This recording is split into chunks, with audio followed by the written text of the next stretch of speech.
Oui, c'est-à-dire qu'il existe une représentation un peu convenue de l'idée que les hommes et les femmes de l'Antiquité se feraient du travail, l'idée d'un mépris du travail dans les sociétés anciennes, et mépris qui aurait partie liée avec l'esclavage. C'est précisément parce que la plupart des tâches auraient été accomplies par des esclaves que le travail comme activité était méprisé et que le destin des hommes libres était finalement de se détourner de toutes les activités productives, avec l'idée qu'une vie digne d'un citoyen négligeait les activités de travail. Il faut sortir de l'idée qu'il y avait un mépris définitif de la part des libres à l'égard du travail en général.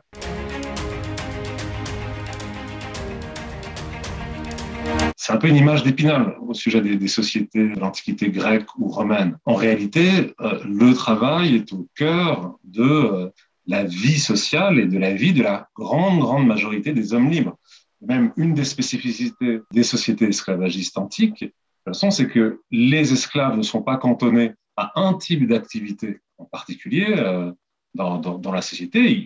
Ils sont présents dans de très nombreux secteurs d'activité, mais les libres aussi, si bien que libres et esclaves se côtoient et travaillent les uns à côté des autres dans plein de secteurs d'activité.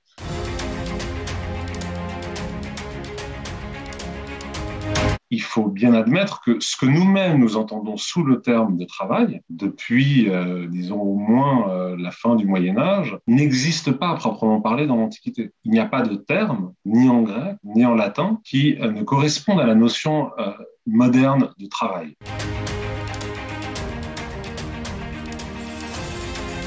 En grec, il y a deux notions qui apparaissent régulièrement. C'est celle d'ergon, l'acte, l'activité, celle de ponos, la peine, mais ni l'une ni l'autre ne correspond véritablement à ce que nous entendons sous le terme de travail. Donc l'activité de travail, le travail en tant que catégorie abstraite, n'existe pas dans l'Antiquité.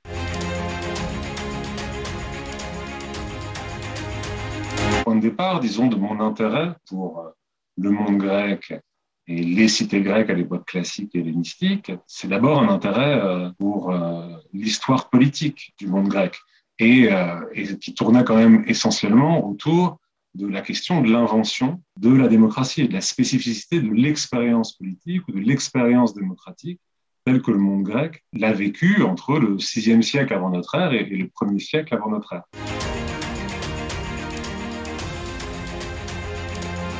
Progressivement, j'ai réalisé qu'on ne pouvait comprendre la démocratie, l'expérience athénienne de la démocratie, sans penser conjointement le rôle déterminant qu'avait joué l'institution esclavagiste dans le fonctionnement de cet ordre politique.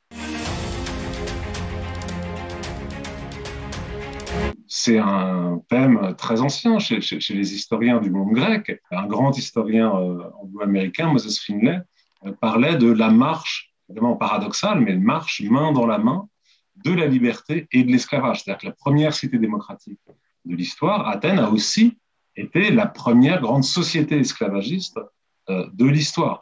Donc, penser à la démocratie ancienne, penser à la démocratie athénienne, c'est aussi, de façon mesurée, interroger la place déterminante qu'a joué l'esclavage.